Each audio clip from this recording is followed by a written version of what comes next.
Do you want to learn how to cast spells? This book will take you through all of the basics that a beginner needs to know about Wicca and witchcraft.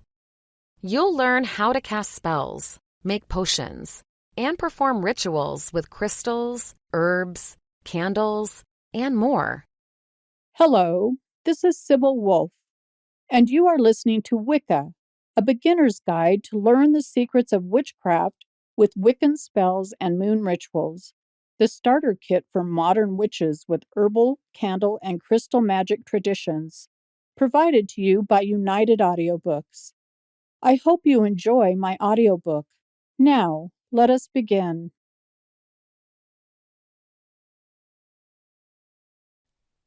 Welcome. Hail and welcome, new witches. I'm so glad you're here. There has never been a time in history when more souls have been called to the craft. I see it every day. Young women, and men and non-binary people too, searching for meaning in a world devoid of any connection to our Earth Mother. Their spirits languishing in a society that denigrates and abuses the divine feminine, attempting to snuff out the light inside of us. If you're curious about how moon magic and intuitive manifestation can help you better your life and your connection to your own divinity, look no further than this small tome. I myself had the luck of being born a hereditary witch, and I've been practicing magic all of my life. I grew up in metaphysical shops where I learned to use candles, crystals, and herbs as tools for manifestation. I've joined and formed covens, read every book on Wicca I could get my hands on, and spent years refining my particular brand of the craft. I am writing this book because I'm called to share all that I've learned with this new generation of witches. Some in the older generations believe that these secrets should not be shared so readily, but I fervently disagree. The fact that you are reading or listening to this book is all the proof I need that you are a compassionate and intuitive soul, deserving of all the tools you need to manifest your best self. In these pages, I've used clear, no-nonsense explanations to introduce you to Wicca, its history, and the secrets of its ritual magic. You'll learn all about the phases of the moon, the incantations that bring spells to life, and how to harness the magic in the changing of the seasons. I've included 9 of my most loved spells and rituals straight from my own grimoire, specially chosen for the new practitioner, and a mini encyclopedia of magical correspondences, so you can begin to intuitively craft your own spells as well. All the tools you need are on these pages. The only thing stopping you from making your life into the one you most desire is yourself. So, let's begin, shall we? Chapter 1: Modern Wicca, an Initiation. I can teach you all you need to know to harness magic as a new witch.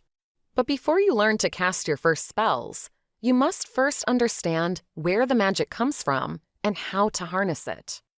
There is a long, long history of witches who have come before you and built a wealth of occult knowledge, within which you'll find all that you seek and more.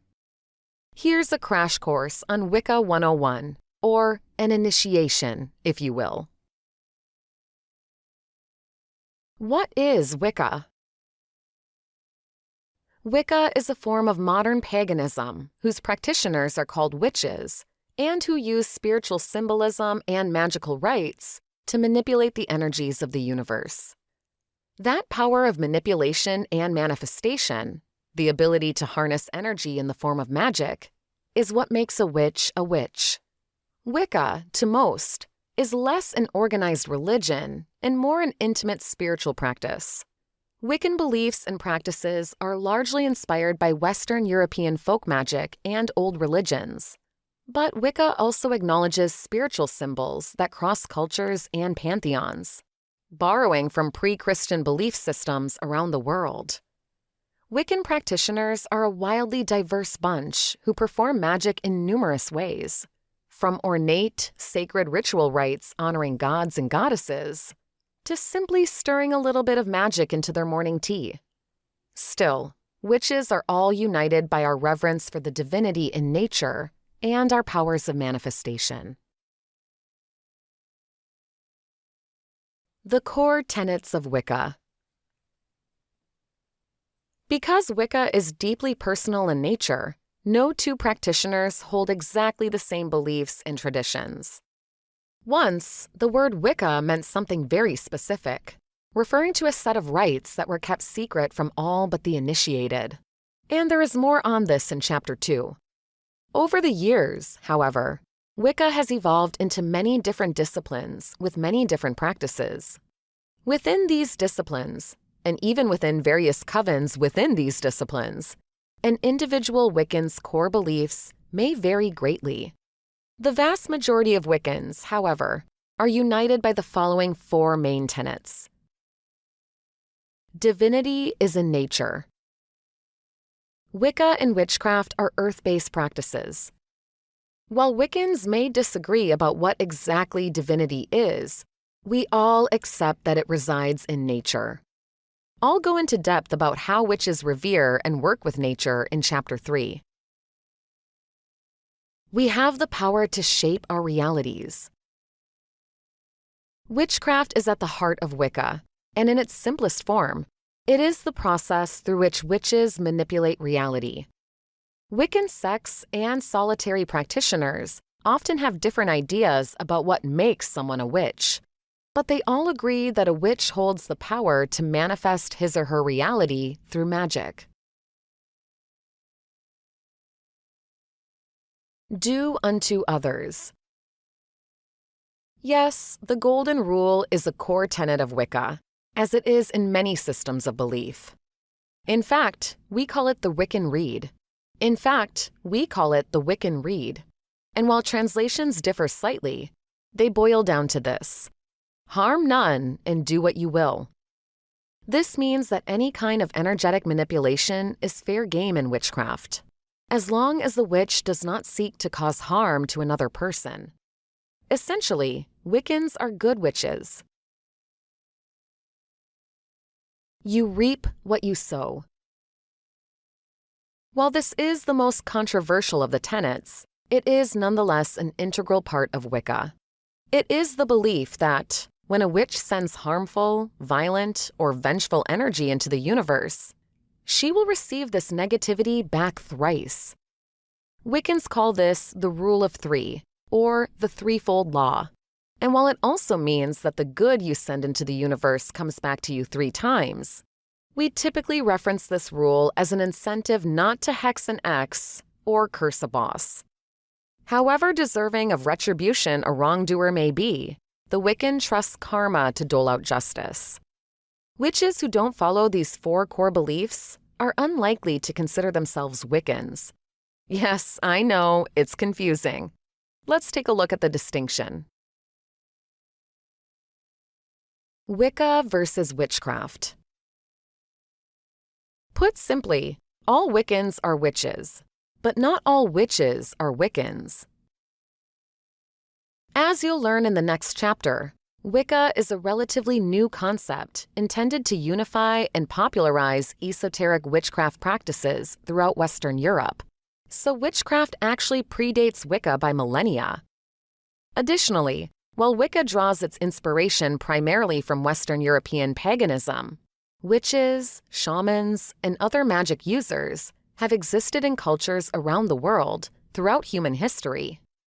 In today's world, traditional witchcraft can look a lot like Wicca, and it can be hard to know where one ends and the other begins. 2 witches may practice the same rituals, cast the same spells using the same herbs, and call on the same deities, while one calls herself a Wiccan and the other does not. So, how can we tell them apart? To some extent, it comes down to personal preference, whether you identify with Wicca or not. Wicca represents a more formalized spiritual system, which some choose to reject in favor of their own religions and deities, or a lack thereof. Yes, there are Christian witches, and atheist witches too.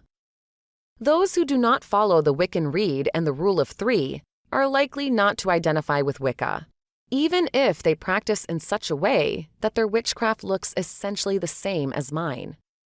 For simplicity's sake, throughout this book, I'll use the terms Wiccan and witch interchangeably. Neo-paganism and the occult. Wicca and modern witchcraft are part of the larger overall occult movement, which has been growing in popularity over the last few centuries, but positively exploded in our culture around the 1960s. Occult refers to supernatural or mystical phenomenon outside of mainstream organized religion, and experiences, like magic, that cannot yet be explained by science. Witchcraft, voodoo, Ouija boards, tarot cards, astrology, numerology. These are all considered occult practices. While many witches have an interest in the occult, these practices are not, by definition, a part of Wicca. Instead, you might think of astrology, for example, as witchcraft's cousin. Neo-paganism refers to the modern resurgence of earth-based, polytheistic, and pantheistic religions, of which Wicca is but one. Modern Druids are also neo-pagans. Ferophilia is another example of a neo-pagan movement, in which Hellenistic Greek rites are revived for the modern practitioner. The diversity of witches. So you can see that witchcraft is, by its nature, a diverse practice. Here is just a sampling of some of the specific disciplines or types of witchcraft you may come across. Gardnerian Wiccan. These witches are strict adherents to the original tenets of Wicca. We'll cover many Gardnerian concepts in this book, as they are the basis for modern Wiccan tradition, but will also draw heavily from eclectic practices. Traditional or folk witch. These witches reject Gardnerian Wicca, instead claiming an older source for their beliefs and practices. Because Wicca was founded on many of these same concepts and symbols, traditional witchcraft and Wicca can look indistinguishably similar. Folk witchcraft is a more focused type of traditional witchcraft, in which adherents follow practices specific to a geographic area, such as Ireland or the Appalachian Mountains, handed down through generations. Green Witch. A green witch is highly in tune with nature. She likely follows the wheel of the year, which I'll cover in Chapter 3, and uses herbs, flowers, and crystals in her magic. Green witches are not united by any particular credo. Any witch who calls herself a green witch is a green witch. Green witchcraft has seen increased popularity in recent years as a way to reconnect with the earth in our fast-paced digital world. Devotional witch. A witch whose practice regularly involves calling on and working with deities is called a devotional witch. A devotional witch may follow a certain pantheon, like worshipping all Celtic and Gaelic gods and goddesses, an eclectic pantheon, like choosing and even swapping out deities for many different pagan religions, or a single god or goddess, like followers of Hecate. Kitchen witch. A kitchen witch practices the magic of home and hearth. She's very similar to a green witch, in that she likely uses a lot of herbs and natural ingredients in her spells. But for a kitchen witch, a spell might be a recipe for a loaf of bread. A kitchen witch infuses magic into cooking, cleaning, and everything she does in her home. Eclectic witch. An eclectic witch doesn't prescribe to one particular path. Most of us, in truth, are eclectic witches. We borrow symbols and practices from a variety of disciplines to make our witchcraft and spirituality unique to us. Hereditary witch. A witch who is born into the practice of witchcraft is a hereditary witch. Most often, this refers to a witch whose mother and/or father practiced the craft. But in a broader sense, it can refer to a history of witchcraft further back down the family line. And solitary witch. A solitary witch is any witch who practices outside of a coven. In the past, initiation into a coven was one of the few ways to discover and learn witchcraft. But many witches these days are solitary practitioners. Even those of us who belong to a coven typically practice witchcraft alone as well. This list is by no means exhaustive, and these types of witches aren't mutually exclusive either. For example, I would consider myself a green witch, a devotional witch, and a hereditary witch. Don't feel any pressure to define which type of witch you are. Instead, as you get into your practice, you'll see what you gravitate toward. And you can use these categories as a means to further your study and meet witches on a path similar to yours. The Witches' Coven. A group of witches who practice together is called a coven. A coven is drawn together typically by shared beliefs and practices, and they will gather together to perform group rituals, especially at the sabbats and espats I'll cover in Chapter 3, amplifying each witch's individual power towards a common magical goal. Like the witches who comprise them, covens come in all shapes and sizes. Traditional Wicca lays out rules for the organization of and initiation into a coven, but in eclectic practices, we are free to create our own, much like a chosen family. To be sure, I think of my coven mates as my sisters. A coven may or may not have a high priestess. This witch leads the coven's rituals, initiates others into the coven formally, and traditionally speaks for the goddess when the coven draws down the moon. In my coven, we don't prescribe to a hierarchy. Instead, we each take turns leading the rituals that are the most important to us. If you don't have a coven, it's nothing to worry about. Many of the most powerful witches today are solitary practitioners. But if you'd like to join or start a coven, check out your local metaphysical store or get involved in an online witchcraft community. The best covens, rather than being secret societies you must find and be initiated into, manifest naturally when two or more witches come together out of the simple desire to share in each other's magic. Witchcraft myths busted. Witchcraft is devil worship. Okay, I have to admit, the lines are a little bit blurry here, and I understand where the confusion comes from. Let's break it down. Wicca is not a satanic practice, and Wiccans do not worship the devil. That much is a fact.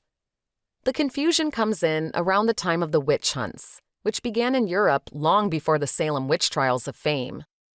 Witchcraft was seen as heretical by the Christian Church, and it was these Christians who equated earth magic with devil worship.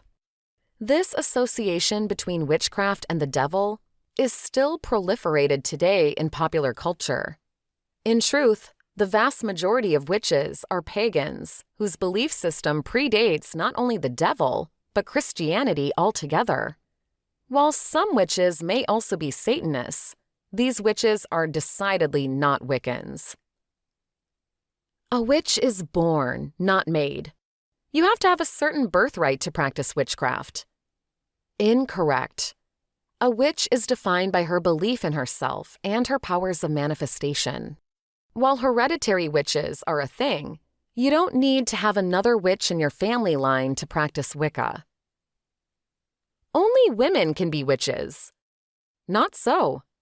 Witchcraft honors the divine feminine, but plenty of witches are men and non-binary people. While the word witch has a feminine connotation in our culture at large, in Wicca, All practitioners of witchcraft may call themselves witches, regardless of gender. Witchcraft isn't real. Wicca is officially recognized as a religion by the United States government, and I've met and performed rituals with enough practitioners in my life to know that witches themselves are very real. If you don't believe in magic, well, I won't take it upon myself to convince you. Try for yourself and see. We're almost to the magic, I promise. First, though, let us take a look back in time at the history of witchcraft and the origins of Wicca. The truth may surprise you. I hope you are enjoying my audiobook so far. It would be a pleasure if you could let me know how you are feeling about this audiobook in the comments section below.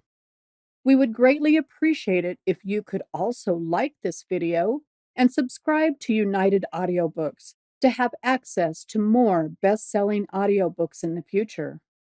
Also, please, if you are interested in getting more free audiobooks, please click the first link in the description below. Now, let us carry on with the next chapter.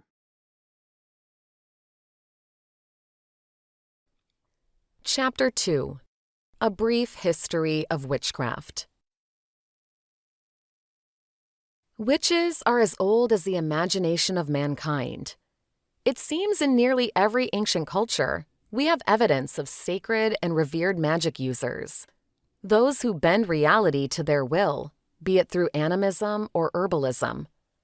A witch, however, as the concept calls to our minds today, a feared woman who practices arcane magic, for good or evil, with or without a pointy hat and broom, perhaps began with ancient Greece. Homer's Odyssey, written about 800 BCE, describes the witch Circe, who lives alone on an island where she harvests magical herbs and turns men into animals. Older still is Hecate, Greek goddess of witchcraft, and a titan who predates Olympia. These classical Greek influences, combined with European folk magic, and more than a dash of the Christian fear of heresy, came together to create the same puritanical connotation of witch that fueled the witch hunts of the Middle Ages and onward. The full history of witchcraft is long and meandering. It could fill volumes. For the sake of this small tome, we'll cover the history of Wicca specifically, and touch on the ancient religions from which Wicca and many other forms of magic were crafted. And, of course, we'll have to talk about the witch trials and how that cultural memory has led to the witchcraft boom of today. The modern origins of Wicca. Keeping in mind that witchcraft and Wicca are not synonymous, remember that all Wiccans are witches, but not all witches are Wiccans. Are you surprised to learn that Wicca is less than 100 years old? Wicca isn't so much an old practice as a modern interpretation of old practices. Gerald Gardner, an Englishman and occultist who traveled the world and joined a witches' coven in England before founding his own, first gave name to Wicca with his 1952 book, Witchcraft Today. Gardner is considered the founder of Wicca, but he took much inspiration from feminist and anthropologist Margaret Murray, who wrote The Witch Cult in Western Europe in 1921, chronicling her research into the surviving remnants of folk magic among European witches. Much of Murray's research was later discredited by future anthropologists, but nevertheless, Gardner continued her work, aiming to unite the beliefs of various covens across Europe into one practice, Wicca meaning wise people. In addition to the time he spent with witches in England and the work of Margaret Murray, Gardner was similarly inspired by another famed occultist, Aleister Crowley of the Order of the Golden Dawn, who also founded his own occult spiritual practice, Thelema. Gardner borrowed heavily from Crowley's own rituals when he wrote his Book of Shadows during the 1940s and 50s. Initiates to Gardner's Wicca copied his Book of Shadows down by hand to create a spellbook of their own. And this is still practiced by witches who begin their grimoires today. Wicca drew many followers to Gardner, and later, most of these followers split off from his coven to form covens of their own. This is how Wicca began to evolve, branching out into many different practices and beliefs, as we saw in Chapter 1. Some witches today reject the teachings of Gardner and those who came after him, claiming older origins, but in truth, most of us owe our very knowledge of ritual witchcraft to him. While witchcraft existed long before Gardner, his publications certainly propelled the popularity of witchcraft as a modern spiritual practice. The timeless influences of witchcraft. While Gardner first penned the tenets of Wicca and ritual spellwork in the 1940s and 50s, his work draws heavily from much more ancient practices. The witch cults of Western Europe that Murray wrote of in the early 20th century, however exaggerated her findings may have been, were practicing what is essentially Wicca well before Wicca was founded or popularized. These Europeans practiced folk magic handed down through the generations, and that magic has its origins in the ancient religions of Europe. Celtic, Gaelic, and Norse paganism. Norse paganism is the old religion of the northern Germanic people of Scandinavia, including the Vikings. Few source texts survive to document Norse myth and magic. Teachings were mostly passed down orally. But what we do have paints a vivid picture of gods, giants, and the creation and eventual destruction of the world. Magic features heavily in Norse myth, and the elder Futhark runes used by spiritualists today as divination tools have their roots in the ancient Nordic language. The same proto-religion of long ancient Germany that served as the basis of Norse myth also founded the various Celtic Gaelic belief systems that spread throughout Iron Age Europe. We know less about the Celtic paganism of England, Ireland, and Wales than we do Norse myth, and still less about the magic practice by the Gauls of Scotland. But what anthropologists have uncovered is the basis for much of modern Wicca, a rich history of folk magic, herbalism, warrior gods, and earth worship, including the Wheel of the Year. We'll talk much more about that in the next chapter when we look at the nature of magic itself. The spread of Christianity through Europe around the 4th century AD led to these beliefs being all but snuffed out. But while St. Patrick may have driven the snakes from Ireland, the Church was not successful at erasing Celtic folk magic entirely. Practitioners survived to pass on knowledge to their progeny, leading to the scattered European covens that Murray wrote about and with whom Gardner practiced in the early 1900s. Egyptian magic, Greek myth, and Hermeticism. To get the full picture of pagan magic that led to Gardner's founding of Wicca, we must go further back than the Iron Age, all the way back to ancient Egypt. Ancient Egyptian religion is rife with magic, from the depiction of gods and goddesses as animal-headed beings, to the fertility and protection rituals recorded in hieroglyphs and carried out by Egyptian priests. The Egyptians borrowed much from ancient Mesopotamia, the cradle of civilization, and in turn, the Greeks borrowed much from the Egyptians. Greek mythology is a vast collection of tales of Olympian and Titan gods and human heroes. Many tales make reference to witchy humans and goddesses alike. The great Greek mythos spread across Europe during the Renaissance period, as artists and philosophers looked to ancient Greece, and these pagan ideals began to challenge the dominant Christian establishment, ultimately leading to the Christian Reformation. Hermeticism, a religious and philosophical practice based on the writings of Hermes, emerged around the 3rd century AD. Hermeticism combines mystical influences from ancient Greek and Egyptian magic into teachings about alchemy and astrology. It is the source of the words, as above, so below, which are commonly used as an incantation in witchcraft to this day. Hermeticism fell out of favor in Europe for many years, but re-emerged in the Middle Ages and gained popularity during the Renaissance. The Hermetic Order of the Golden Dawn was established in the late 19th century and had an arguably greater influence on modern witchcraft than any other spiritual movement. The Hermetic Order of the Golden Dawn shaped the occult movement in the West and contributed to the development of the first tarot cards and the popularization of numerology and astrology. The mystical, Masonic nature of the order attracted many to its secrets, including occultist Aleister Crowley, whose ceremonial rites contributed to much of Gardner's Wiccan ritual magic.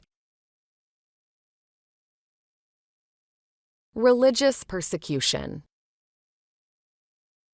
The Inquisition of the Catholic Church began in the 12th century, and around the 15th, its focus shifted from the persecution of Jewish people to a frenzied witch hunt throughout Europe.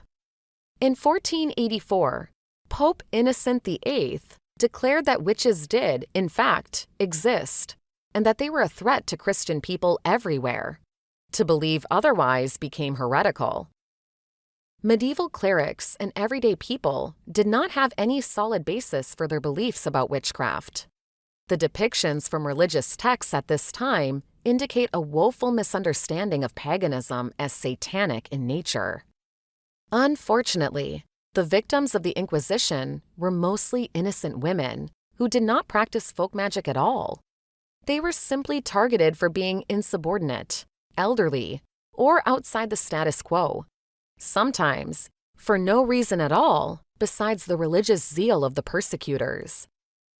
Joan of Arc, later made into a Catholic saint, was burned at the stake as a witch despite her fervent Christian beliefs, only because she claimed to have heard the voice of God. The same is true for the Salem witch trials, in which religious persecution of women as witches followed colonizers across the sea from Europe to the young United States. In 17th century colonial Massachusetts, 200 people were accused of practicing witchcraft, and many of them, most, if not all, innocent of the charges, were executed. Times have changed. The Inquisition petered out at the end of the 17th century as the Italian Renaissance spread across Europe, and Massachusetts formally apologized for the Salem witch trials in the 1950s. These days, most of us in the Western world won't be targets of state-sanctioned violence for practicing witchcraft. But nonetheless, the fear of witches that began this killing frenzy centuries ago is still alive in the imaginations of many. Witchcraft today. The popularity of Wicca spread quickly from its origins with Gardner and his followers, propelled by both the New Age movement and the women's movement of the 60s and 70s. My mother herself came to witchcraft in the 1980s and passed her wisdom down to me. Since childhood, I've researched witchcraft and practiced magic, both solo and with various covens. And never have I seen the kind of surge in practitioners that we have today in the 2020s.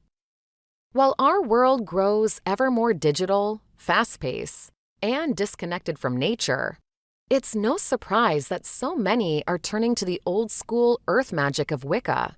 And with the internet and the proliferation of ebooks and audiobooks, the kind of arcane knowledge necessary to practice witchcraft has become significantly more accessible than it's ever been.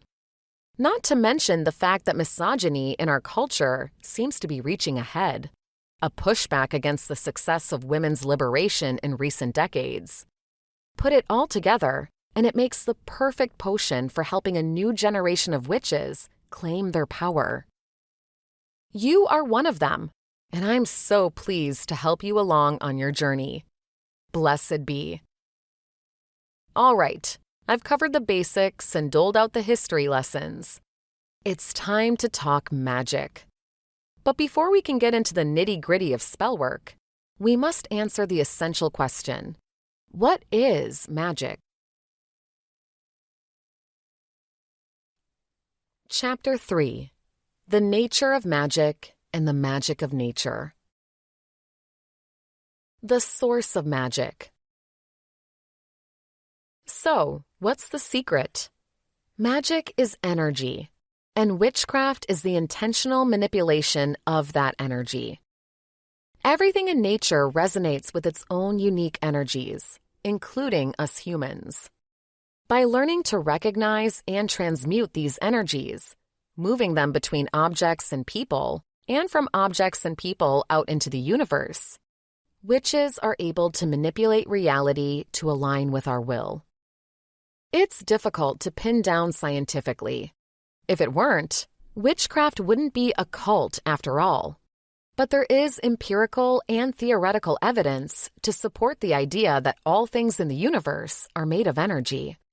Modern science has shown that atoms and their subatomic particles are constantly in motion, and that this movement produces a distinct frequency of vibration.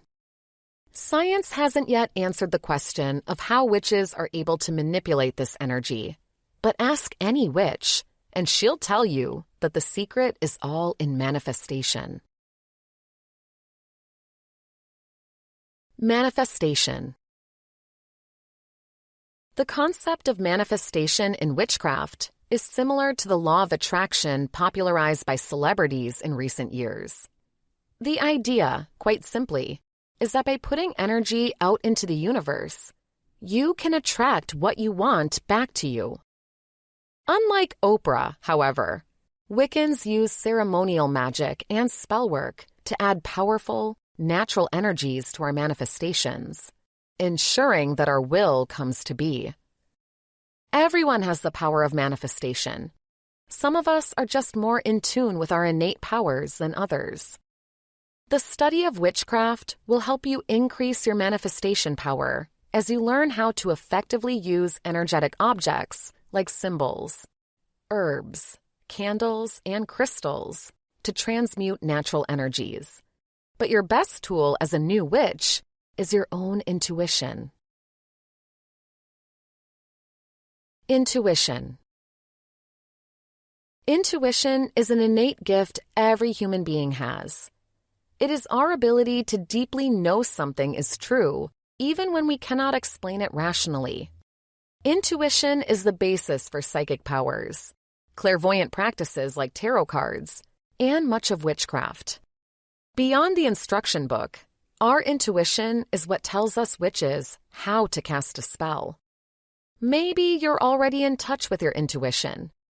You might have prophetic dreams or sense that something is special in you, something that's drawn you toward the path of the witch, or maybe not.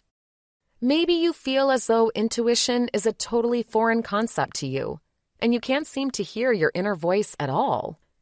Don't fret. The more you practice your craft, develop your spiritual senses, and get in tune with the rhythms of earth magic, the more you'll learn to trust your gut, and the more your innate gifts will present themselves. Wiccan divinity. Out of one, many. Wicca, as a spiritual practice, is both polytheistic, having multiple gods, and pantheistic, meaning that the whole of nature is conceptualized as a single source of divinity. Wiccans work with a variety of deities from pantheons that cross continents and eons, but ultimately prescribe to the belief that these gods and goddesses are facets of nature itself, the true divinity of witchcraft. Witches are a diverse group of magical practitioners. Some reject deities altogether, worshiping nature alone, such as in animism. Others find that one specific deity speaks to them and will work closely with that god or goddess, becoming a devotee. There is room for all of these practices and more in pantheistic paganism. The triple goddess and the great horned god. Traditionally, Wiccans conceptualize two primary deities, the goddess, represented by the moon, and the green man or great horned god, represented by the sun, who contain within them every other divine being in each pantheon. To Wiccans, Artemis, the Morrigan, and Freya are different expressions of the same divine feminine energy, and it's not difficult to see how Jesus Christ, Ra, and Lugh all fit into the concept of the one sun god. In truth, the goddess and the green man are less deities themselves and more an allegory, symbolic of all things spiritual in nature. The triple goddess comprises 3 distinct forms of the divine feminine: maiden, mother, and crone. In the triple goddess, we observe the cycle of death and rebirth, honoring motherhood in both the literal and figurative sense. The 3 figures of the triple goddess are often represented by the triple moon symbol, in which the waxing and waning crescent moons flank the full moon. The great horned god represents the divine masculine, virile and life-making. In the Celtic Gaelic tradition, he has 2 forms: the sunny green oak king, who rules from Yule to the summer solstice, and the winter's holly king, who rules the darker half of the year. The 4 elements. Earth magic relies heavily on the 4 classical elements. Everything in nature can be represented by one or a combination of these 4 concepts. Each element is associated with a direction on the compass as well as particular qualities. Witches call upon these elements, often by the name of watchtowers or guardians, to invoke their magical powers in our spells and rituals. I'll show you how to call upon the elements in Chapter 4. Earth. North, nurturing, fertility, steadfastness, and stability. Often represented in spellwork with stones, sand, herbs, or dirt. Air. East, intellect, communication, swiftness, and power. Represented in spellwork with incense or a feather, among other options. Fire. South, passion, inspiration, action, and courage. Candles are a common choice to represent fire in spellwork. Water. West, emotions, healing, the subconscious, and flow. A chalice, vial, or bottle of water commonly graces a witch's altar.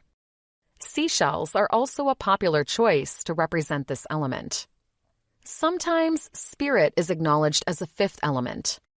In this context, spirit represents the intangible, all that is beyond and above the classical elements, and we'll see this symbolized in Chapter 4. The Wheel of the Year. The Wheel of the Year is an important concept in Wicca, and one that is simple to grasp.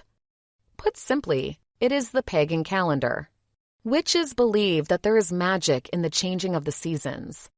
This harkens back to a time before contemporary comforts, when a bountiful summer harvest was the key to survival through harsh, dark winters. The story of the changing seasons is told through the allegory of the god and goddess. The green man sprouts, blooms, and finally withers as the maiden turns to mother and then to crone. By observing the wheel of the year as it turns eternally, we invite ourselves to take pause and appreciate the changes in our lives along with the seasons, as well as to make the most of their particular magic in our manifestations. The Sabbats. The Wheel of the Year is marked by 8 distinct pagan holidays, called Sabbats, beginning with Samhain, known as the Witches' New Year. The 4 lesser Sabbats and 4 greater Sabbats are based on the celestial calendar. Lesser Sabbats comprise the solar solstices and equinoxes and mark the transition point between each season. Greater Sabbats are observed at the halfway point between lesser Sabbats, when each season is at the height of its energy. The greater Sabbats are based upon pre-Christian fire festivals. They predate Gardnerian Wicca by millennia, coming to us from ancient Celtic Gaelic earth magic. Witches across many disciplines choose to mark these holy days with special rituals, either solo or in group celebration. Note that the dates given below apply in the Northern Hemisphere. Witches in the Southern Hemisphere may flip the Sabbats to align with the seasons. Samhain.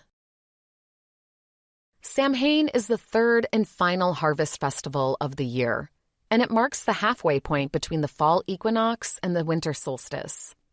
Traditionally, it was observed on the night of the nearest full moon to the solar midpoint, but in most modern disciplines, Samhain is celebrated on October 31st. At the Witch's New Year, the veil between worlds is thin, intuition is heightened, and communion with spirits comes more readily. The mother becomes the crone. A bonfire is traditional. Yule, the winter solstice. Corresponding to Christmas and other winter holidays, Yule falls between December 21st and 23rd, depending on the year.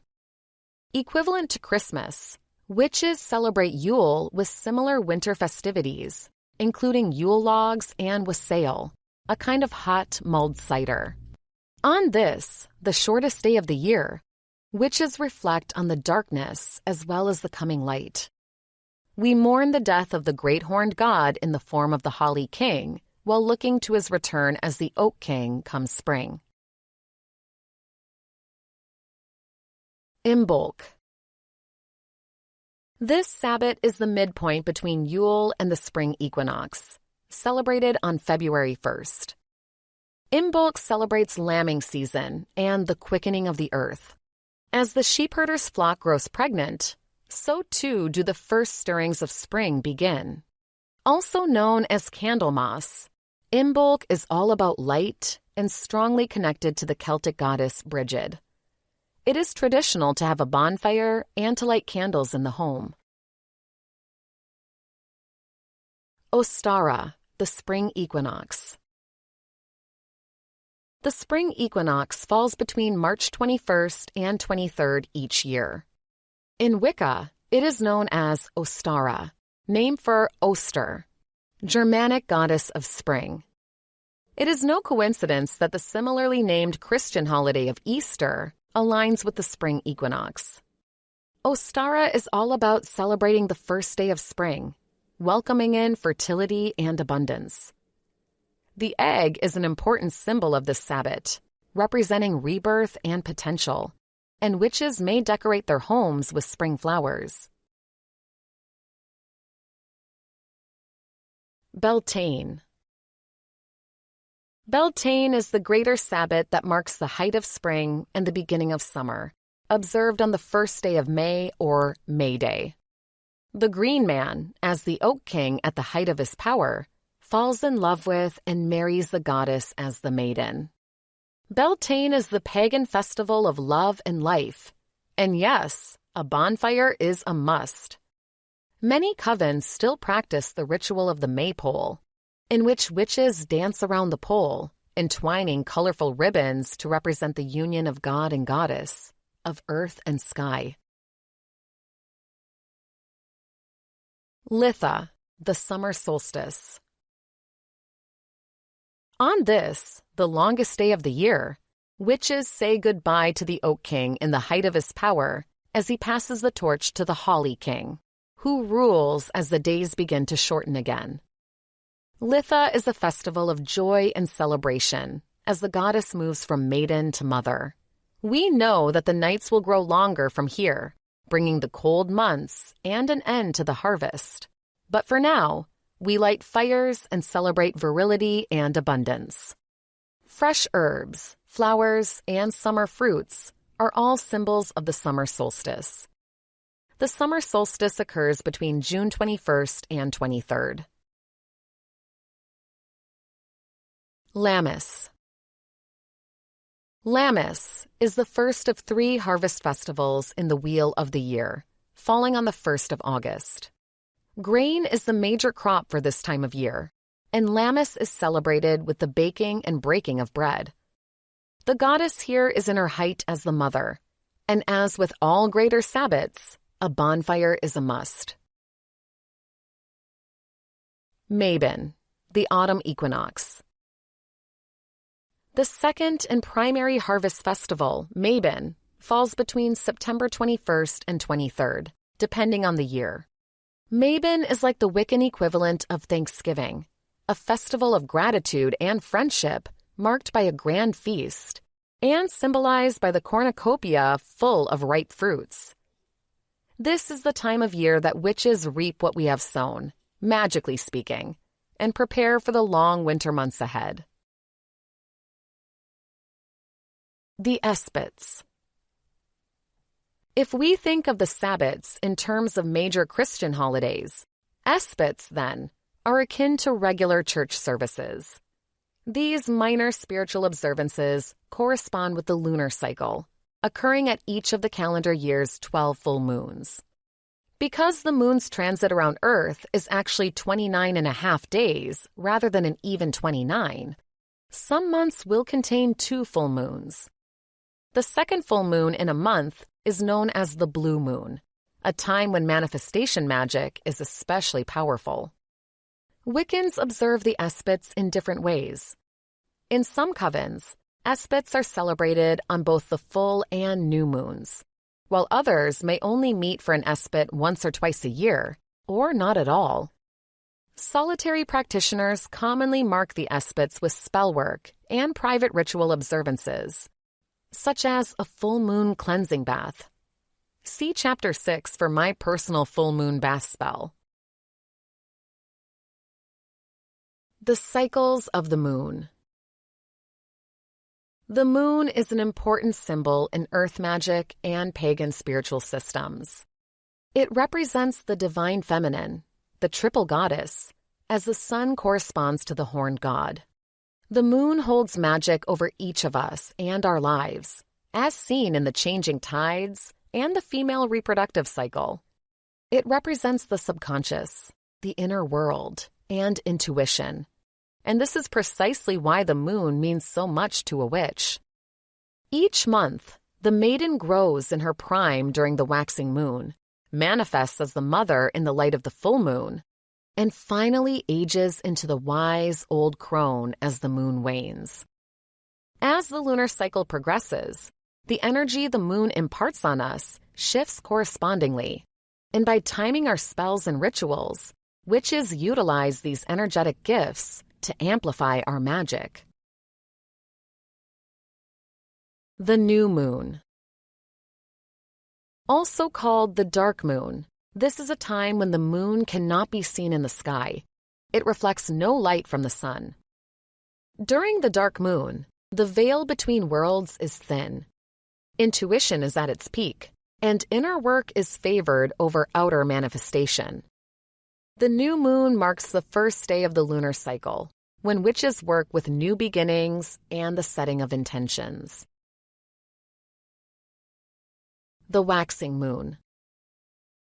As the moon reappears in the sky as a thin crescent, it begins to grow or wax. This is the ideal time for manifestation work. As the moon grows full and the goddess as the maiden matures, so too do our efforts grow into future rewards. Waxing crescent. When the waxing moon is thin, this is an ideal time for planning. First quarter. With half of the moonlight in the night sky, this is a time to acknowledge your own hard work and appreciate yourself. And waxing gibbous. A time for mindfulness and decisive action, the moon approaches fullness, and its near full shape is referred to as gibbous. The full moon. During the full moon, the goddess is at the height of her power, and the mother's creative and prosperous energy shines down upon us. The full moon is the perfect time for manifestation and fertility magic, but it's also ideal for cleansing rituals and celebrations. Many witches, myself included, find the full moon to be a time of emotional upheaval due to the powerful surge in lunar energy. The full moon is a time to draw down the moon, or to invoke the spirit of the triple goddess, in any of her many forms. Witches draw down the moon as a part of a formal ritual. Invoking the goddess in this way during the full moon can bring both power and spiritual guidance to your practice. The waning moon. As darkness begins to obscure the moon, the goddess's virility begins to fade, and she ages into the crone. The crone holds the power of her own. However, when the time of manifestation is past, the time of wisdom and reflection begins. Waning gibbous. With only a sliver of the moon turned dark, this is a time to reflect on our work and reassess our intentions. Third quarter. When the moon is half full during the waning period, it is an ideal time for banishing and cord-cutting rituals. The third quarter moon tells us to let go. Waning crescent. The dark moon approaches as the crescent moon wanes, and witches surrender to the will of the universe, marking the death of the crone and impending rebirth of the goddess. This is a time for self-compassion. Chapter 4. Ritual Magic and Ceremonial Tools. Ritual is at the heart of witchcraft. While pagan rituals range from the ultra-minimalist to the ornate, from the informal to the intricately planned, the ceremony allows witches of all types to hone, concentrate, and multiply their magic. If ritual sounds like a scary word to you, take comfort. It is not as esoteric as it sounds. In its purest form, ritual or ceremonial magic simply refers to the intentionality of a witch's work. Rituals can be practiced alone or in a group, and there are no hard and fast rules to them.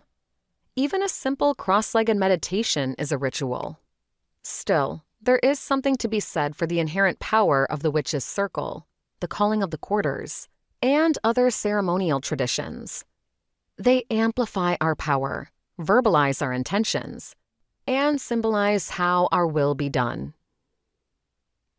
In this chapter, you'll learn the foundations of ritual magic and become empowered to practice a Wiccan ceremony yourself. Let's begin with the tools you'll need for the job. Wiccan tools and symbols. A complete list of witch tools and symbols could fill a whole book. Here, we'll look at some of the most essential for the new witch. The altar. An altar is any space that is marked as sacred for the purpose of ceremonial magic. A witch's altar is both a place for arranging and displaying magical elements, and for actively participating in meditation and manifestation. It's essential for any witch, as the altar offers an intentional space for spellcraft. Many witches have tabletop altars set up in their homes that are more or less permanent. But an altar can also be created on the fly using any stable surface. When I host rituals for my small coven, I lay a black tablecloth over my patio table so that we have plenty of space for our combined spell ingredients. You can even make yourself a portable altar using a small box, storing candles, crystals, and other objects inside, and setting them up on the top of the box where and when it's needed. How to use it. Set up magic symbols and tools on your altar and change these out seasonally, or whenever you need an energy shift. My home altar at Samhain might hold a small pumpkin, a black candle, and the Death Tarot card. Come Yule, perhaps a sprig of cypress and a chalice of mulled wine.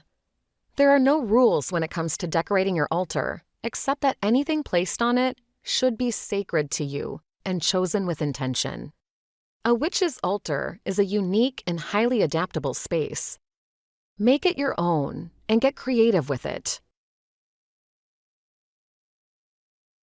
The Grimoire. Also known as a Book of Shadows, a grimoire is a tome of spells. This can refer to many spellbooks, but to Wiccans, a grimoire is an intensely personal object akin to a magical diary. Hereditary witches may inherit a Book of Shadows, and covens may collaborate on one together. For a new witch, beginning your own grimoire is an essential step. Many witches use blank, bound journals as the canvas for their grimoires. Anything from a spiral-bound notebook to a leather tome with gilded pages will do the trick. You can even learn to bind your own book if it strikes your fancy. As long as you have a place to record your magic, you have a Book of Shadows. Modern witch confession time. My grimoire is actually a digital journal that I can access from my computer as well as my phone. How to use it. In a word, often. Turn to your grimoire when you're studying witchcraft, practicing divination, or performing rituals. Copy down definitions, correspondences, and spells from this book and others, and add your own interpretations and observations.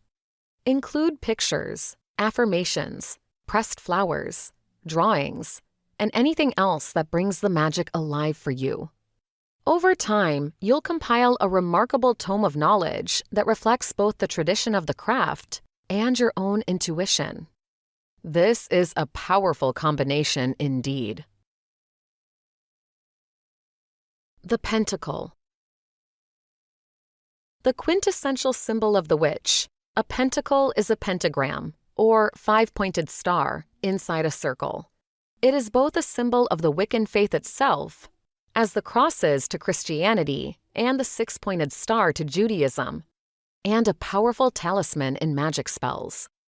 The 5 points of the pentagram represent the elements: spirit, water, fire, earth, and air, clockwise from the top.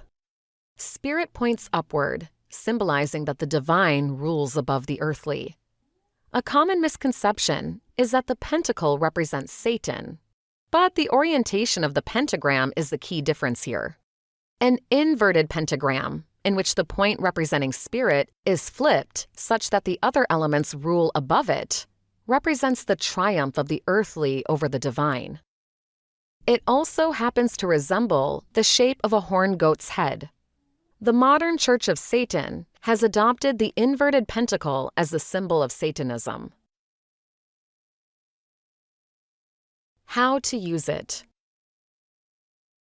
Witches commonly wear pentacles on their person in the form of jewelry, both to announce their faith and to channel spiritual energy.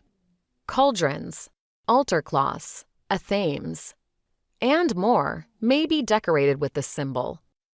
In a ritual, you can use any kind of pentacle as a point of focus for manifestation, be it a solid object like a coin, or simply drawn on your altar. The possibilities are endless. The Cauldron. Double toil and trouble. Does anything say witch quite like the Black Cauldron? A cauldron is a deep metal pot originally used to cook food and beverages over an open flame. In the context of witchcraft, what's being cooked are ritual objects and correspondences, and the flame is the magic.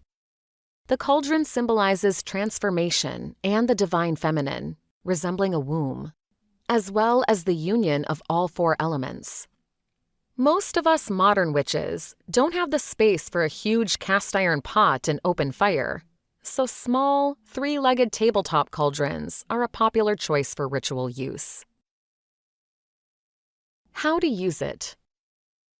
Cauldrons are ideal for both holding offerings and safely performing ritual burnings. Any spell that asks you to burn an object to release energy into the universe can utilize a cauldron. It's also a great way to burn dried herbal mixes and loose-leaf incense. Place a handful of sand at the bottom of the cauldron, followed by a lit charcoal brick, and sprinkle your herbs or resin on top. Building your witch's toolkit. As a new witch, I recommend you start with the 4 essential tools listed above. Over time, you can grow your collection with the objects that speak to you. Here are more tools favored by witches for spell work. A thame.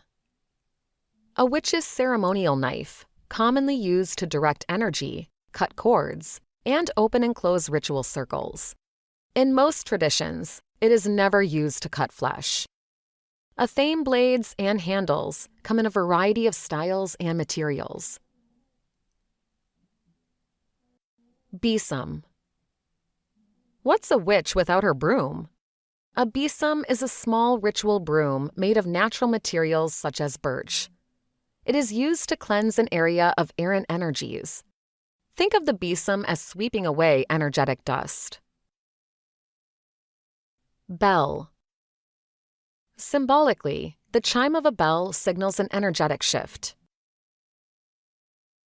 The ringing of a bell is often used to mark the beginning and end of a magic ritual. The sound can be both energetically charging and cleansing. Wand. Similar to the athame, a witch's wand is used to direct and transmute energy. Wands are commonly made of natural materials. Crystal wands are a popular choice, as you can match the crystal correspondence to your intention. Chalice. Water is used in spellwork quite often, and a cup, goblet, or chalice is a great way to hold it. In witchcraft, a cup represents emotions and the subconscious. A goblet can be used to hold an offering or to share a drink of wine among the coven. This is only the beginning. Any object you imbue with your energies and intentions, anything that is sacred or meaningful to you, can be a tool for ritual magic. In this, as in all things, follow your intuition. Incantation, the magic words. The verbal element to spellcasting is traditional to Wicca, but as you've learned by now, your practice is uniquely personal to you. So too are the words you say to invoke your magic. Throughout the remainder of this book, I'll give you my own personal incantations for various spells and ritual elements. These are meant to be a starting point for you. You can say them directly as I've written them to start with, but I recommend that you begin to record your own incantations in your grimoire. Incantation doesn't have to be done out loud. Sometimes, when I practice alone, I keep my words in my head, speaking to the spirits silently and intuitively. But there is a certain power to saying the magic words aloud. Putting your intentions out into the universe verbally can increase your power of manifestation threefold, more so even in a group ritual. This is why Wiccans traditionally end our incantations with 4 simple words. So mote it be. This is the same as saying, it will be so. It means that, by our power as witches, we command the energies of the universe to bring our will into reality. It's an affirmation of our power. It's the very reason that our spells work. You may sometimes see blessed be used at the end of an incantation instead of so mote it be. The choice is up to personal preference. I say blessed be sometimes when working with deities or giving ritual thanks, but in general, I prefer the affirmative power of so mote it be. Spellcasting ingredients. Witches use a number of ingredients in our spells and rituals, and I use that term loosely. Some of the magical items we cast with are used up during a spell, like candles and incense that burn away. Others retain their form. We simply call upon and direct their magical energies to help us realize our intentions. Here are a few of the most popular types of spellcasting ingredients. Candle magic. Candles are a fantastic spell element. The act of burning something releases its energy into the universe in both a physical and metaphysical sense. So the symbolic burning of a ritual candle is a powerful way to manifest your desires. As a bonus, candles are simple to use in spell work. So, as a new witch, many of your first spells will involve candle magic. Candles come in a variety of colors, each one corresponding to specific energies, and witches can amplify these energies by dressing candles in oils and herbs before lighting them. See Chapter 5 for a list of color and herbal correspondences. Herb magic. Herbal ingredients are common in Wiccan practices, and they can be utilized in a number of ways. Herbal incense, both whole and in stick form, has a powerful effect in ritual magic. Chopped fresh or dried herbs and spices can be used to brew potions and oils, added to spell satchels and charms, or even just sprinkled on an altar. Each plant in nature has a magical correspondence, and I'll cover some of the most popular choices in Chapter 5. Crystal magic. Crystals and stones are highly magically charged by nature due to their tightly ordered molecular structure. Crystals have a very high energetic frequency that lends itself well to protective, grounding, healing, and energizing spells, among others. Witches commonly use stones and crystals both in our rituals and in everyday magic. For example, I wear a pendant of tiger's eye whenever I need a little psychic protection and grounding. I'll go over some of the most popular crystals and their magical correspondences in Chapter 5. And so much more. Witches are hardly limited to this list of ingredients. In truth, any item that's imbued with energy or representative of your intended result can be used to help you invoke power and manifest magic in your craft.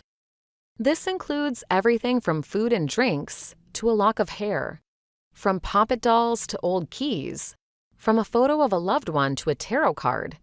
You get the picture. Don't feel overwhelmed by the options.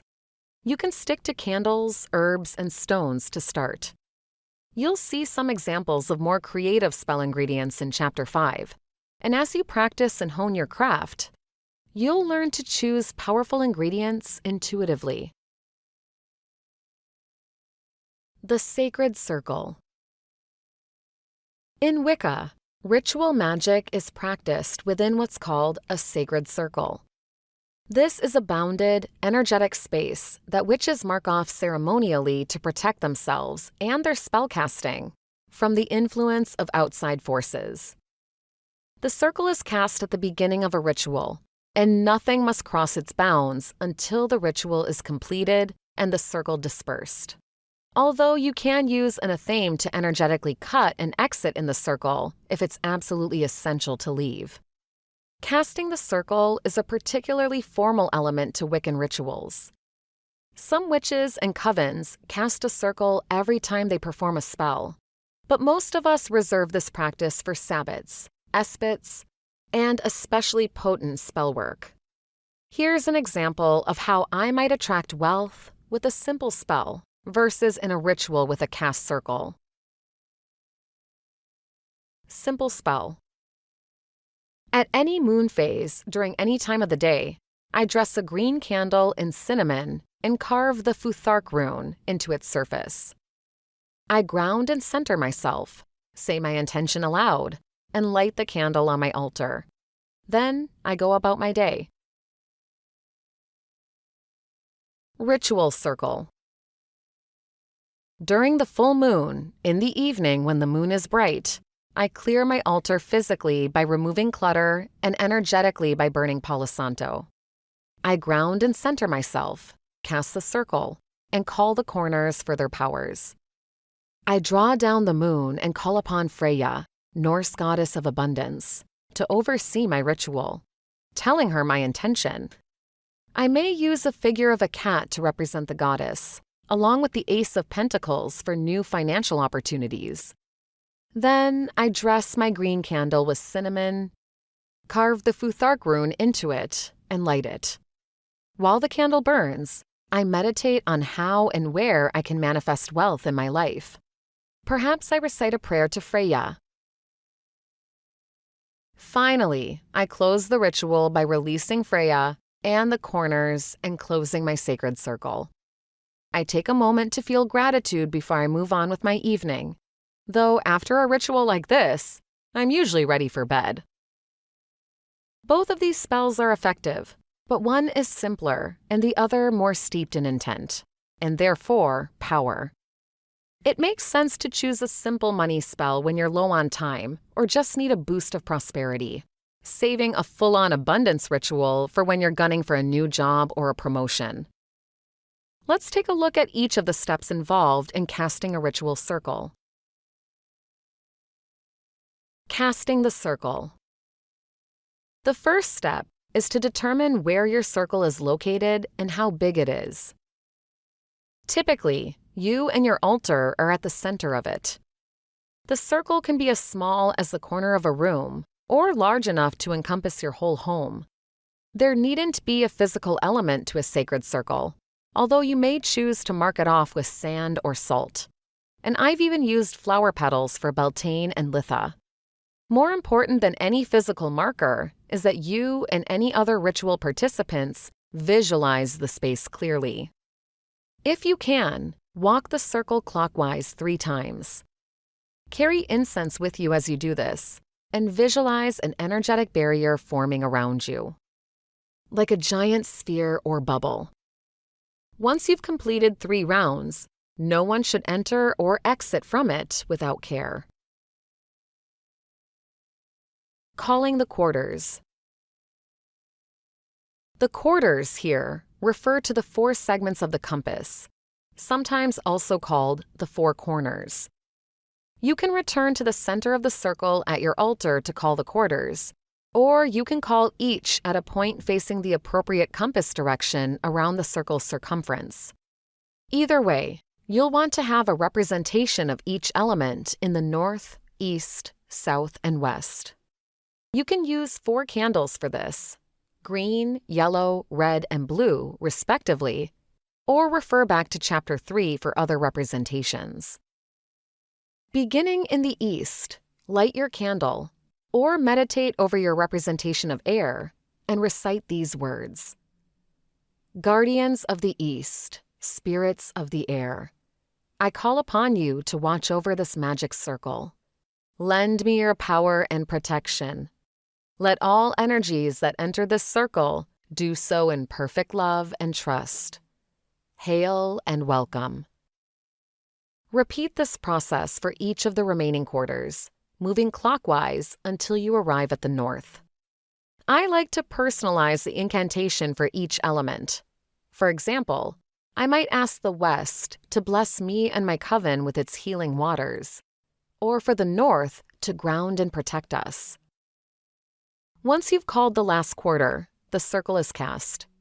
Make it so by saying, by spirit above and flesh below, I cast this circle in the whole of my power, to protect this sacred rite tonight.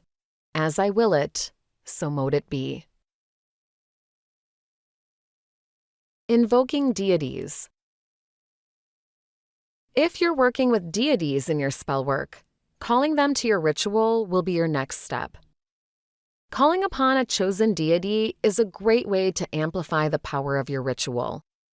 You'll likely want to choose a god or goddess based on what you intend to accomplish, like Aphrodite for a love spell or Isis for a healing ritual, or based on the wheel of the year, like Bridget at Imbolc or Persephone at Samhain.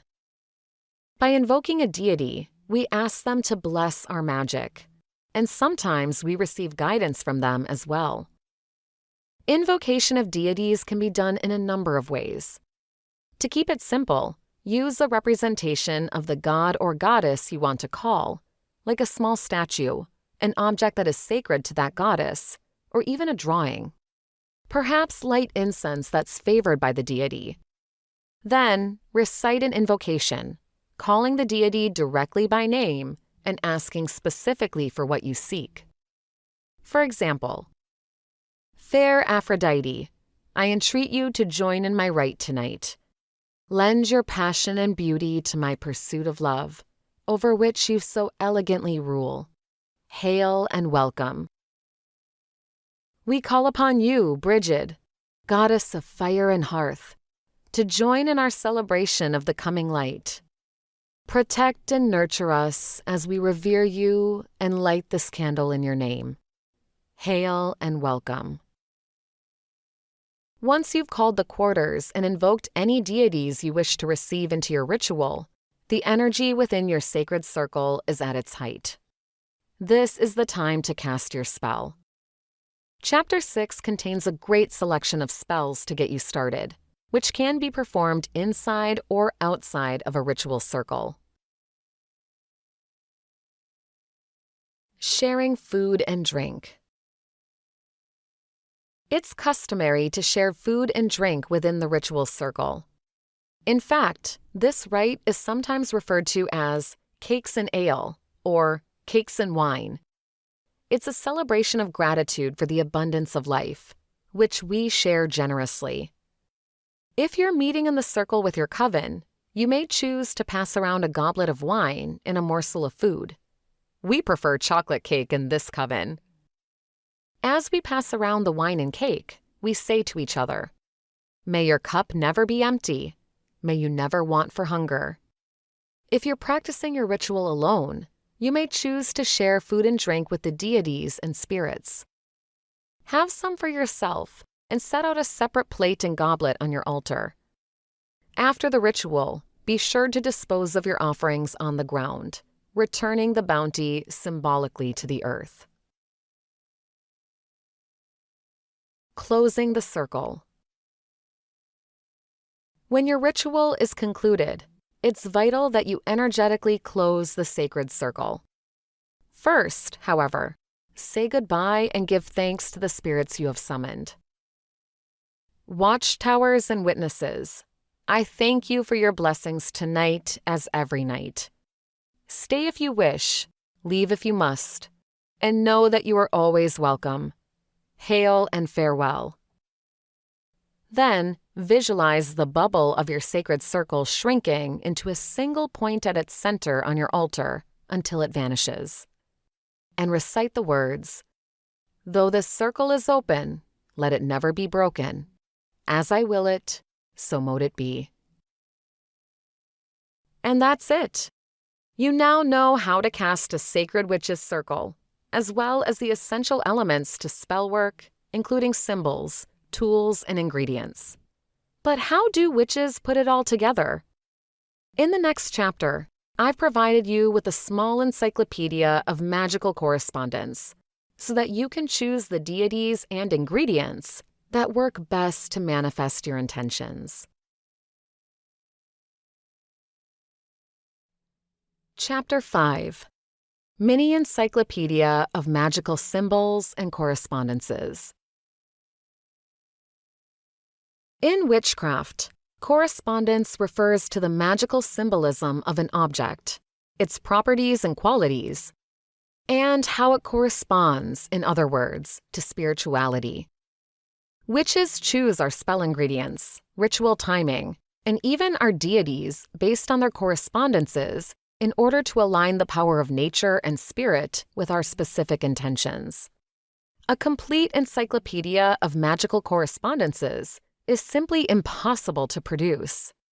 Not only would this theoretical tome be infinitely long, as everything in life has a magical correspondence, but the meanings and properties of spell ingredients can vary greatly based on culture and personal significance.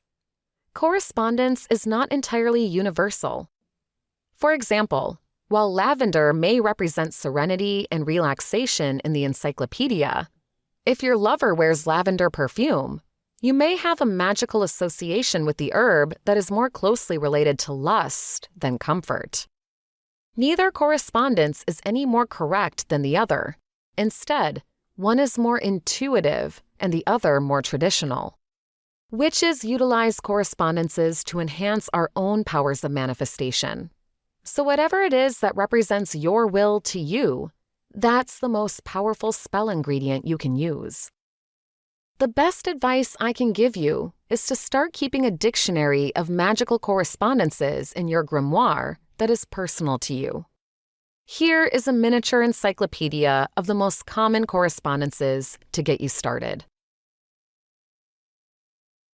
Deities. Some witches work heavily with deities, praying to them, calling on them in rituals, even basing their entire practice around one particular god or goddess that speaks to them the most. Others of us use deities more like we would any other correspondence, as a powerful symbol for manifestation. There is no right or wrong way to approach Wiccan paganism. My advice is to use your intuition. Do any of the deities on this list call to you? If so, you can look up much more about that god or goddess and dig deeper into the particular brand of magic they represent. Otherwise, you can use this list to find a patron for your next spell or ritual based on what each god and goddess rules over. Celtic Gaelic. Brigid, goddess of fire, fertility, craft, and hearth. Ceridwen, goddess of poetry, inspiration, and wisdom. Lugh, warrior king, god of the sun. And the Morrigan, the triple goddess of war, fate, and death. Egyptian. Bast, goddess of cats, sex, magic, and secrets. Horus, falcon-headed god of the sky. Isis, mother goddess of healing. Osiris, god of the dead, the cycle of life, and agriculture, weighs the heart of the dead to pass judgment in the afterlife. And Thoth, god of the moon, wisdom, and writing. Greco-Roman.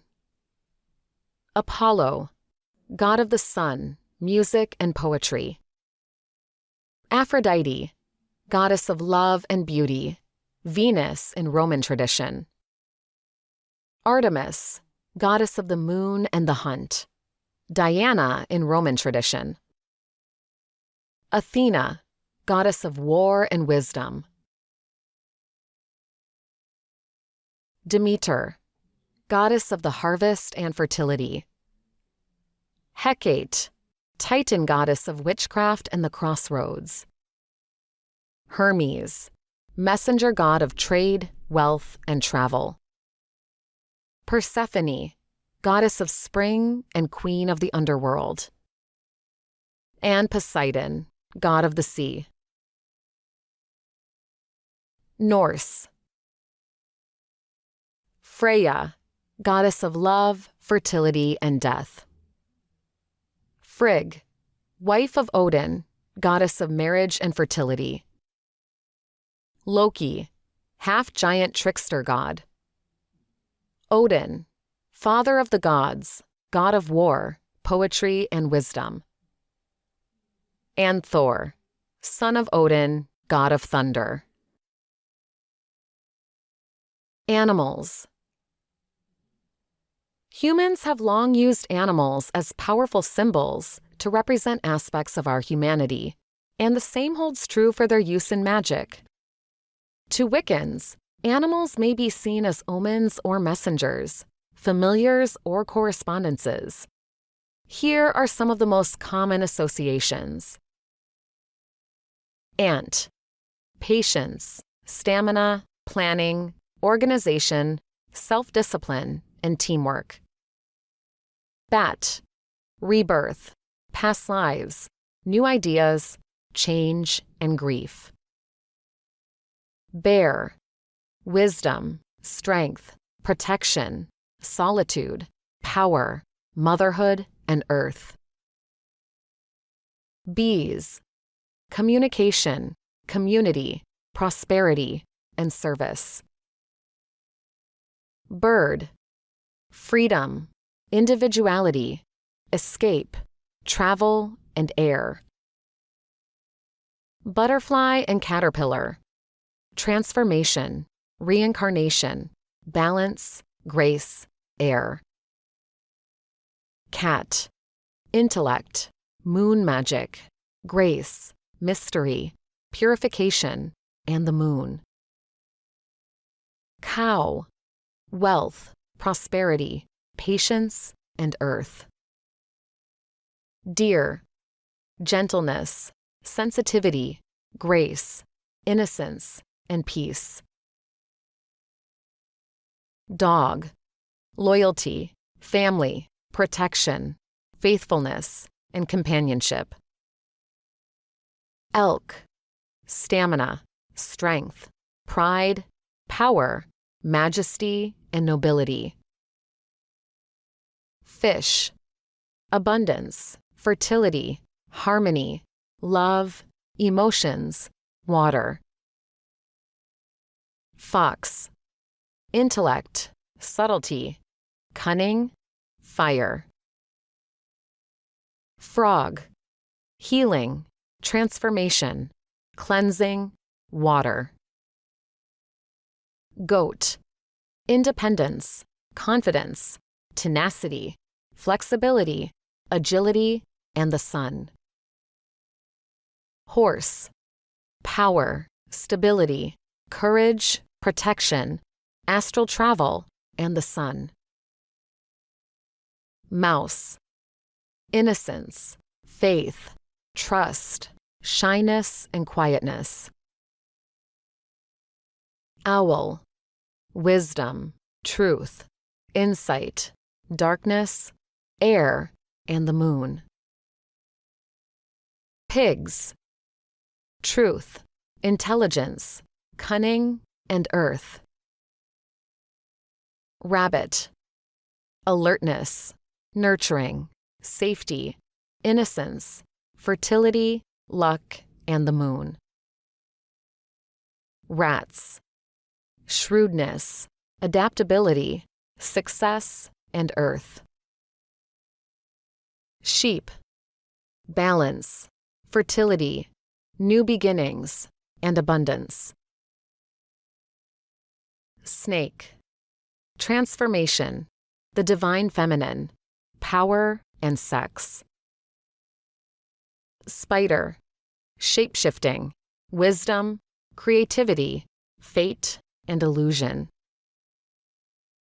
And wolf, protection, guidance, instinct, independence, spirit, freedom, and the moon. Colors. Color, by definition, is visible light, and each color in the spectrum has a different frequency of energetic vibration. Color interpretation, however, is largely cultural. The chart I've given below applies primarily to Western European Wicca. Color correspondences are especially useful in candle magic, but they can also help guide you intuitively toward flower and gem correspondences based on your understanding of the symbology of color. White, purity, spirituality, peace, and the moon.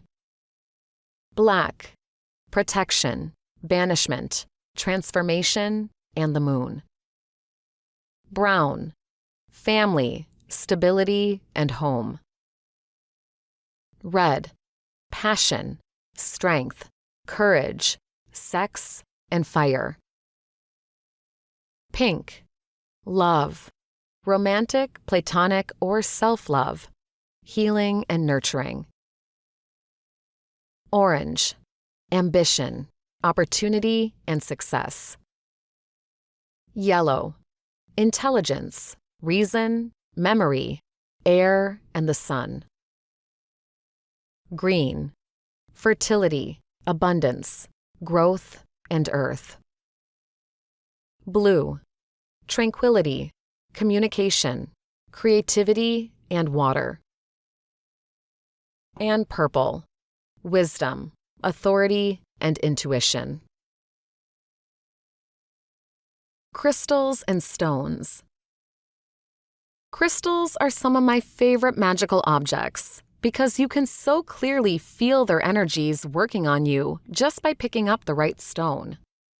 These beautiful pieces of ancient earth are made of stardust, the same as we humans are in our bones and blood, and their power for healing and manifestation cannot be understated.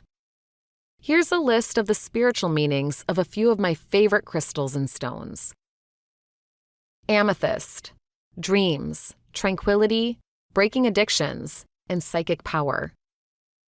Aquamarine, closure, communication, intuition, inner peace, and water.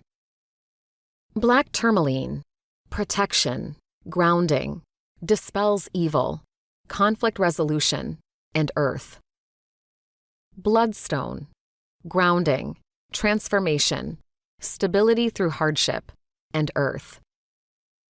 Carnelian, positivity, focus, comfort, sex, and fire. Citrine, creativity, warmth, joy, prosperity, air, and the sun. Garnet, love and passion, removal of inhibitions, invigorating, and fire. Green aventurine, wealth and prosperity, empathy and compassion, and earth. Hematite, the stone of the mind, stimulates mental abilities, grounding and protective, and earth. Howlite, patience, sleep, creativity, and spiritual balance.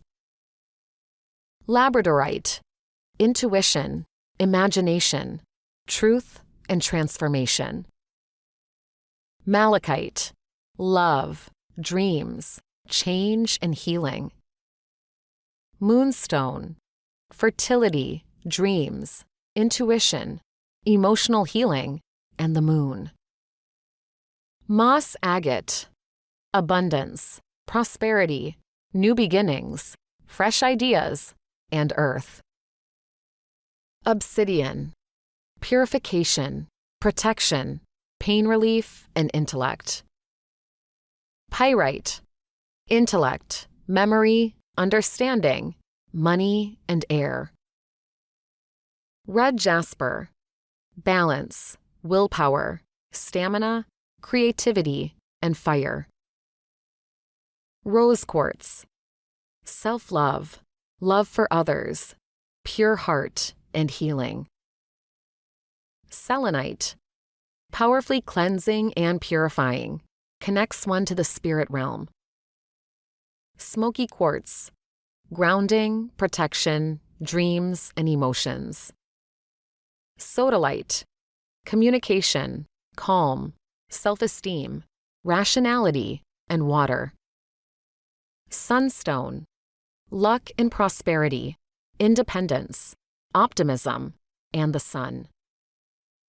Tiger's eye, protection, balance, personal power, and focus.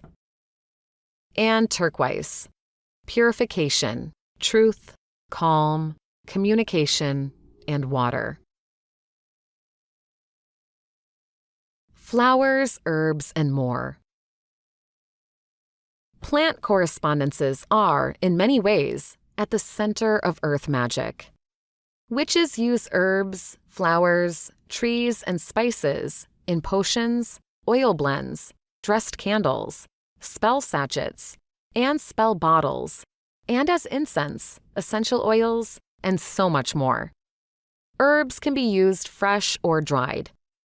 Nature provides us with an enormous bounty of plants, each with its own magical properties.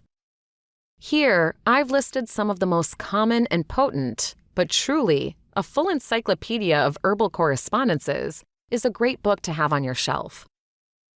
Allspice, business, luck, success, and money. Althea, or marshmallow, cleansing, goodwill, healing, and psychic abilities. Balm of Gilead, grief, healing, mending, and forgiveness. Basil, psychic power, love, reconciliation, and prosperity. Birch, concentration, creativity, protection, and inner calm. Catnip, love, luck, dreams, and spirit. Cedar, the afterlife, spirit, clairvoyance, and protection. Chamomile, blessings, male energy, luck, and the sun. Cinnamon, wealth, money, security, luck, and attraction. Clove, divination, intuition, truth, vision, and prosperity. Cumin, fidelity, harmony, longevity, and the home. Cypress, binding, protection, comfort, and mental power. Dandelion, clairvoyance, divination, communication, and spirit. Dill, protection, love, sex, and money. Fennel, blessings, protection, luck, and abundance. Garlic, justice, protection, banishing, and security. Ginger, pregnancy, childbirth, unity, and success. Honeysuckle, love, happiness, peace, and well-being. Juniper, fertility, happiness, optimism, spirit, and strength. Lavender, rebirth, manifestation, tranquility, and sleep. Lemon balm, success, clarity, relationships, and business. Mandrake, courage, desire, spirit, and binding. Mistletoe, blessings, luck, new beginnings, and Yule. Mugwort, psychic powers, intuition, dreams, and spirit. Nettle, healing, justice, protection, and confidence. Nutmeg, life, luck, love, and attraction. Oak, confidence, justice, luck, wealth, independence, and strength. Patchouli, manifestation, attraction, confidence, and willpower. Pepper, security, binding, protection, and strength. Peppermint, dreams, visions, creativity, revitalization, and healing. Pine, new beginnings, blessings, hope, prosperity, and release. Red clover, love, fertility, luck, and protection.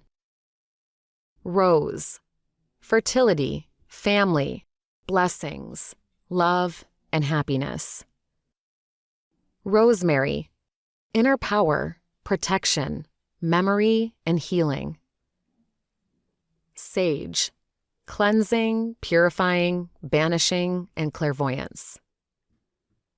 Sandalwood, focus, concentration, blessings, success, and the moon. St. John's wort, divination, purification, dreams, and happiness. Star anise, blessing, spirit, love, and immortality. Sunflower, clarity, luck, money, and the sun. Thyme, healing, happiness, abundance, rebirth, and calm. Violet, innocence, faithfulness, modesty, and humility. Wormwood, clairvoyance, dreams, spiritual guidance, and the moon. Yarrow, protection, banishing, marriage, healing, and release. And Lang Lang, love, sex, calm, and emotions. Studying these correspondences is a great way to improve your craft, especially your ability to intuitively create your own spells and modify others. Remember to write these things down in your grimoire. In the next and final chapter, I'll leave you with some of my own personal spells that utilize many of the correspondences I've given here. Chapter 6. Starter Spellbook for the New Witch. Here is a small book of spells to get you started as a new witch. I've included some of my own personal spells for love, success, and protection, and importantly, spells for self-care. Unless otherwise stated, you can perform these spells inside or outside of a ritual circle. Try these out and copy those that stick with you down in your own grimoire. Spells for romance and friendship.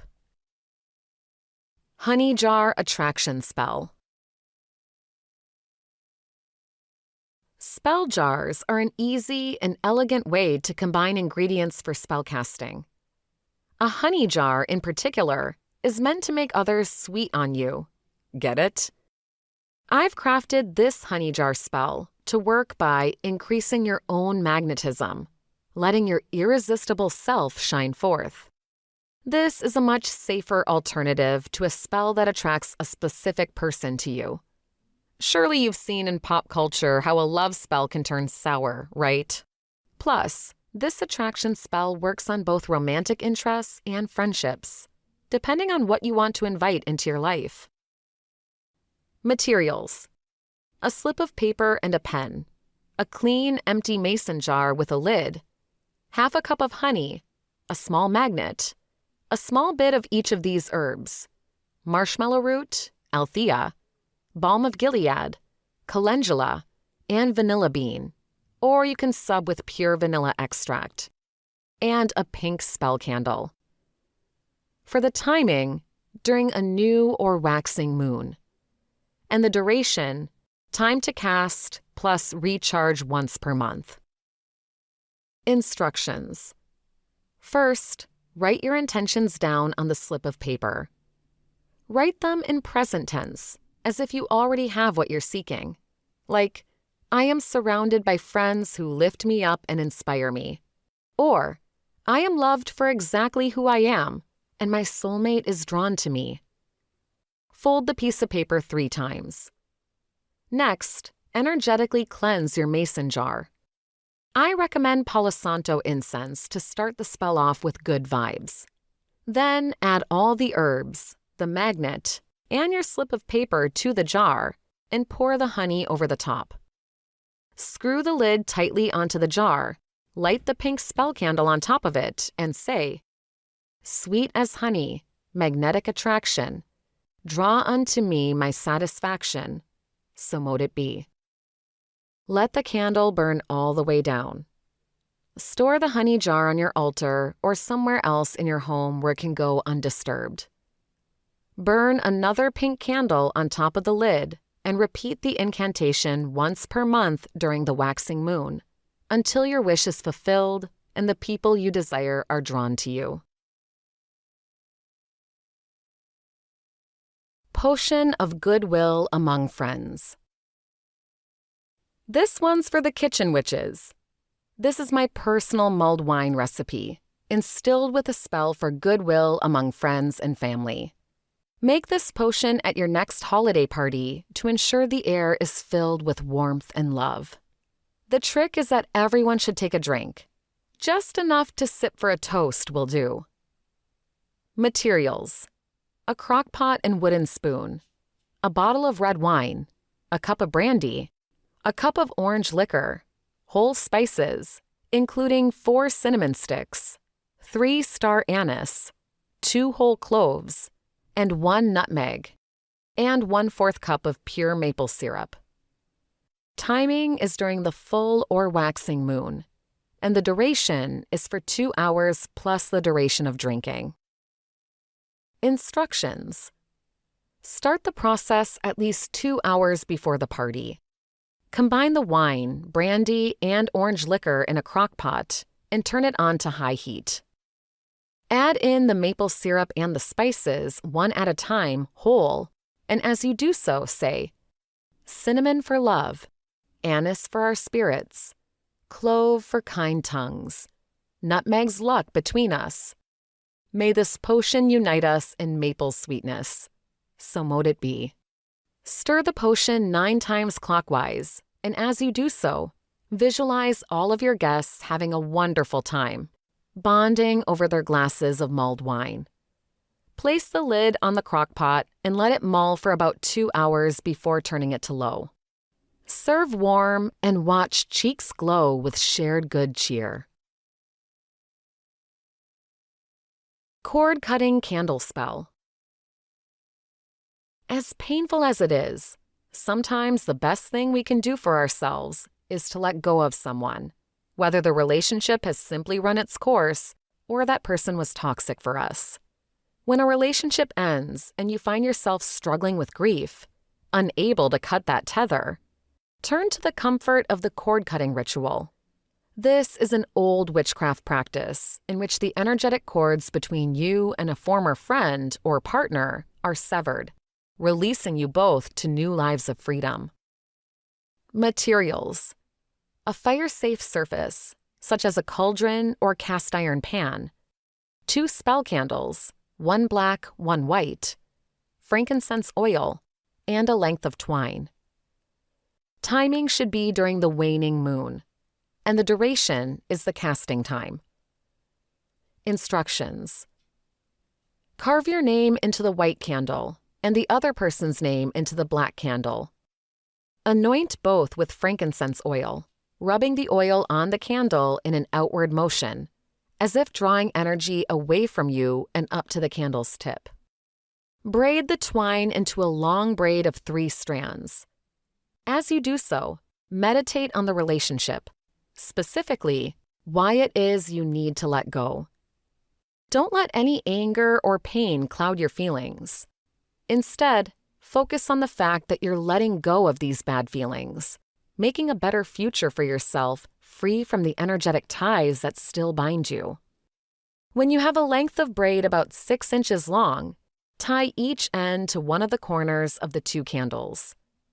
Set the candles a few inches apart in your cauldron or other fire-safe dishes, and as you light them, say the words, "Flames release the ties that bind.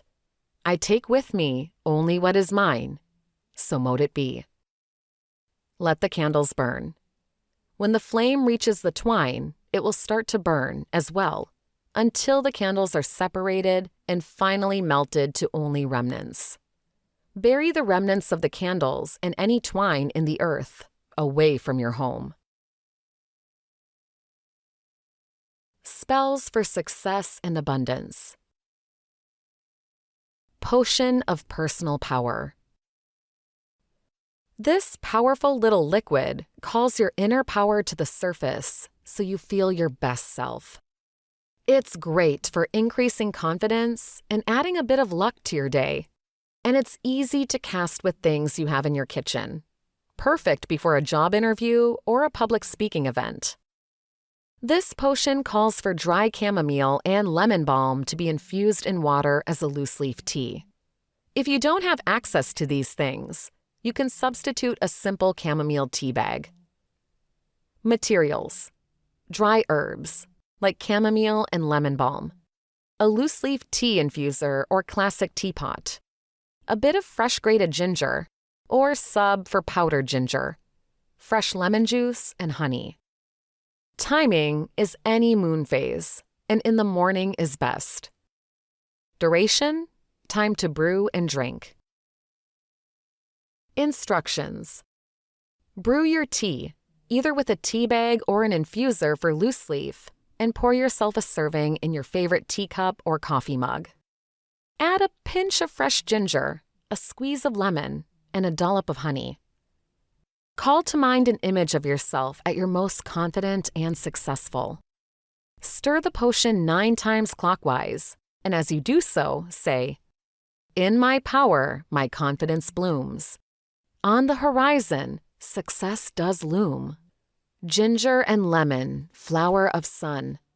Luck be within me, I am the one. So mote it be. Enjoy your tea. Let the warmth of luck and your personal power grow in your chest and stomach as you drink. Then, go out and conquer your day. 7-day candle spell to attract wealth. 7-day candle spells are some of the easiest for a first-time caster. The ingredients involved are simple. All you need is a 7-day candle. These are tall, skinny glass jars filled with wax, and they're a powerful manifestation tool because one candle can burn for such a long time, and it sends your intention into the universe all the while. Use this simple 7-day candle spell to bring monetary wealth into your life. Note: you should never leave a candle burning unattended.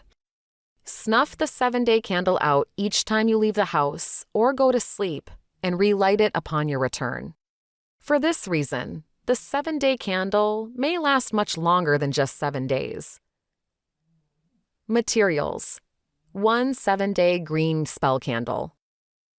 Timing: begin on the new moon and burn through the moon's waxing phase. Duration: time for the candle to burn all the way down. Instructions: ground and center yourself, and spend a moment meditating on a vision of yourself in total prosperity. Imagine that you have all the money you need, but don't presume to tell the universe how to go about bringing it to you. Just clearly picture in your mind's eye the result. When you feel ready and the vision is clear to you, light the candle and recite, "Money flow as the green grass grows. Nary a worry, my cup overflow. So mote it be." Let the candle burn for as long as possible. As noted, you should never leave a candle unattended, so snuff it out when you leave the house. Relight it upon your return, using the same visualization and incantation. Keep this up until the candle has melted away entirely or until the full moon, whichever comes first. Spell to release a creative block. We all get a little out of sorts sometimes when it comes to our work and creative pursuits. When you just aren't feeling the inspiration, try this simple candle and crystal spell to release the creative dam and get your ideas flowing. Materials: an orange spell candle and candle holder, a small piece of citrine, and peppermint oil. Timing is during the new or full moon. And duration is the casting time plus time spent carrying the charged citrine. Instructions: ground and center yourself. Carve the Futhark rune Ingas into the side of an orange spell candle. Look it up on Google for an example.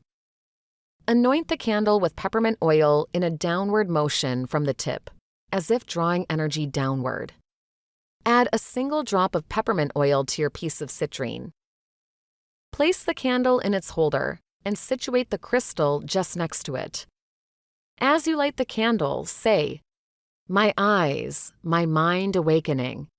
Creative muses come to me. So mote it be."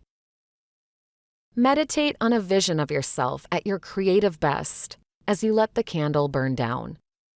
Afterward, keep the piece of citrine in your pocket or on a necklace. You can recharge the spell every 2 weeks on the new and full moon as needed. Spells for protection and self-care. Freezer binding spell. When someone you're forced to interact with is actively antagonizing you, being nasty to you, talking behind your back, or interfering with your life, don't get mad or get even. Freeze them in their tracks. Remember the rule of 3 and rise above the pettiness with a classic freezer spell to bind someone from harming you any further. You'll need a totem of the person in question for this. It's best to use a photograph if you can, but a slip of paper with the person's name written on it will work too. Materials: a vessel for freezing, be it a mason jar or a piece of Tupperware, purified water, salt, your totem of the person in question, and a black candle. Timing is during the full or waning moon, and the duration is the casting time plus as long as it remains frozen. Instructions: add enough water to your container to fill it. Drop in a small handful of salt and stir 3 times counterclockwise. Then, place the totem within the water inside the container. Seal the container and light your black candle. Hold the candle above the container and let the black wax drip down to seal it closed. As you do so, say, "Person's name, I bind you from doing harm." Repeat the incantation a total of 3 times, finishing with, "So mote it be." Then, place the container in your freezer, preferably toward the back, where it will be undisturbed.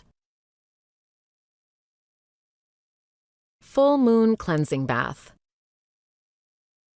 Most of us take showers, but there is something about a bath that is relaxing and mindful and is a wonderful place to manifest intentions.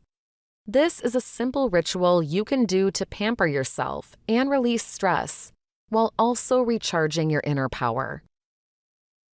Materials: lots. For the bathwater itself, Epsom salt, lavender essential oil, sage essential oil, dried catnip, and dried violets. Vinegar for cleaning. Crystals for around the bath, like clear quartz, rose quartz, smoky quartz, selenite, moonstone, and black tourmaline are excellent options. Candles, either white spell candles or your favorite regular old jar candles, and a stick of Palo Santo incense.